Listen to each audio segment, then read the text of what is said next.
نبی اکرم صلی اللہ علیہ وآلہ وسلم دے غلام حضرت ابو ہریرہ رضی اللہ تعالی عنہ آپ فرماندے نے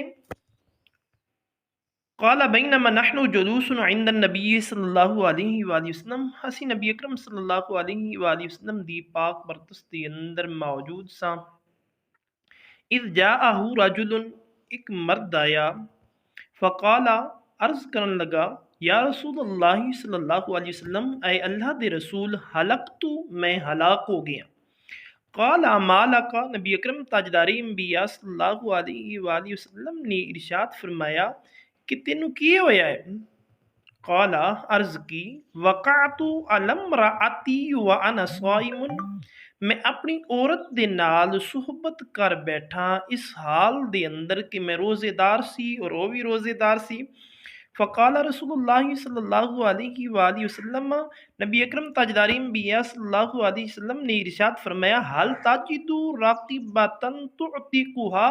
کیا تو غلام پانے جنوں تو آزاد کرے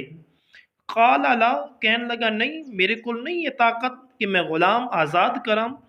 قال نبی اکرم تاجدار انبیاء صلی اللہ علیہ وآلہ وسلم نے ارشاد فرمایا فہل تستطيع ان تصوم شہرین متتابعین نبی اکرم تاجدار انبیاء صلی اللہ علیہ وآلہ وسلم نے ارشاد فرمایا کیا مسلسل 2 مہینے دے روزے رکھ سکنا ہے قال لا اس صحابی نے عرض کیتا نہیں یا رسول اللہ نبی اکرم تاجدار انبیاء صلی اللہ علیہ وسلم نے ارشاد فرمایا حل تاجدو اطعام 60 مسکینہ کیا تو 60 مسکینہ نو کھانا کھلا سکنا ہے قال لا کہنے لگا نہیں میں نہیں کھلا سکتا نبی اکرم تاجدار انبیاء صلی اللہ علیہ وآلہ وسلم دے غلاموں آقا علیہ الصلوۃ والسلام نے 3 شرطاں دسیاں پہلی شرط غلام آزاد کرنا اور دوسری شرط 60 مسکینہ نو کھانا کھلا دوسری شرط 60 روزے رکھنا اور تیسری شرط 60 مسکینہ نو کھانا کھلانا جدو حضور نے تینے گلاں دسیاں تے او کہن لگا صحابی کہن لگا نہیں یا رسول اللہ میرے کول انی طاقت نہیں ہے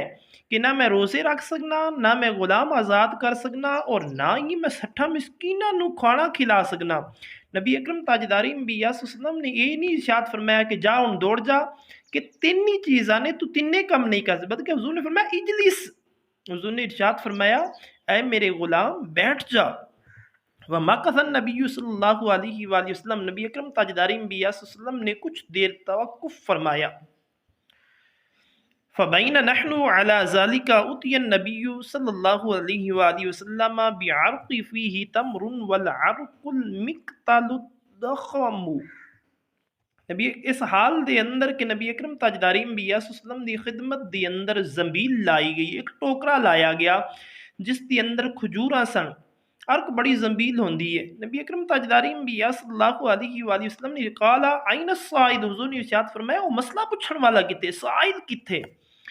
وہ شخص بولا قال انا یا رسول اللہ صلی اللہ علیہ وآلہ وسلم میں حاضر ہوں میں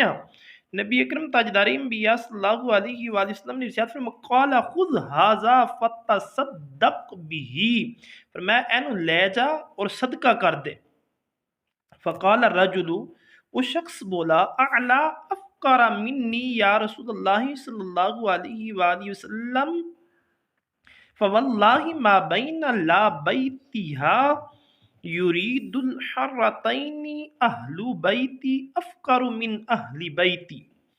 عرض کرنے لگا اس شخص نے عرض کیتا یا رسول اللہ کیا اپنے تو زیادہ محتاج دے اتے صدقہ کرا خدا دی قسم مدینہ دے 2 گوشاں یعنی 2 سنگلاخاں دے بیچ میرے گھر والیاں تو زیادہ کوئی خاندان زیادہ محتاج نہیں ہے اپنے پورے محلے دے وچ سب تو ماڑا شخص میں ہی ہاں فضحک النبی صلی اللہ علیہ وآلہ وسلم حتی بدت انیابہ ثم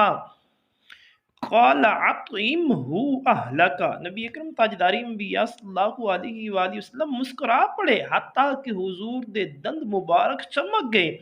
قال اطعمہ اہلک نبی اکرم تاجدار انبیاء صلی اللہ علیہ وآلہ وسلم نے ارشاد فرمایا اے میرے غلام ہن لے جا خود بھی کھا اور اپنے بچیاں نو بھی کھلا اگر تو اس چیز دا زیادہ حقدار ہے نبی اکرم تاجداری انبیاء صلی اللہ علیہ وآلہ وسلم دے غلاموں، اس حدیث مبارکہ دے اندر اللہ تبارک و تعالی نے جو مرتبہ و مقام نبی اکرم تاجداری انبیاء صلی اللہ علیہ وسلم نو دیتا ہے اس کا اظہار کیتا گیا ہے، یعنی تمام مخلوق نو بنان والا اللہ تبارک و تعالی ہے، لیکن اس کی جیڑی ہے ذمہ داری ہے خاص کر امت محمد مصطفیٰ صلی اللہ علیہ وآلہ وسلم دے گناہاں دی اللہ تبارک و تعالی نے اپنے حبیب نو یہ اختیار رکھیا ہے، کیونکہ اللہ قرآن دے اندر ارشاد فرماندے وا اما السائل فلا تنہر، اے حبیب اگر تیرے دروازے تے کوئی چل کے آ جاوے انہوں جھنکنا نہیں ہے بلکہ انہوں عطا کرنا ہے، کیونکہ عطا وہی کرتا ہے جس تے کول اللہ تبارک و تعالی نے کچھ رکھیا ہوئے، جنہوں اللہ نے عطا کیتا ہوئے۔ اللہ نے ارشاد فرمایا انا اعطینا کل کوثر، اے محبوب اسی تانوں خیر کثیر عطا کیتی ہے۔ حضور تے غلام ہے صحابہ کرام رضوان اللہ تعالی علیہم اجمعین دا طریقہ سی حضور کو جا کے منگنا، اپنے گناہاں واسطے کہنا۔ آقا علیہ الصلوۃ والسلام دے غلامو، اج اس ماحول دے اندر اگر ساڈے کول کوئی معاملات ہو جاویں، ساڈے کول صرف تین ہی حل نے، لیکن حضور تے غلام حضور دی پاک بارگاہ دے اندر گئے نے، آقا علیہ الصلوۃ والسلام جو چاہندے نے فرما دیندے نے۔ اس واسطے حضور نے اپنے امتی دا اس طرح اپنے غلام دا اسی طرح فیصلہ فرمایا، میں جا کھجوراں دا ٹوکرا لے جا، روزہ بھی تو توڑیا ہے اور جا اس دے کفارے نو خود بھی کھا، اپنے بیوی بچیاں نو بھی دے۔ دعا ہے اللہ تبارک و تعالی تانوں مینوں اسی ساریاں نو اس رمضان المبارک دا ادب و احترام کرن دی توفیق عطا فرمائے اور دنیا دے اندر رہندی ہویاں فکر آخرت رکھن دی توفیق عطا فرمائے۔ وما علینا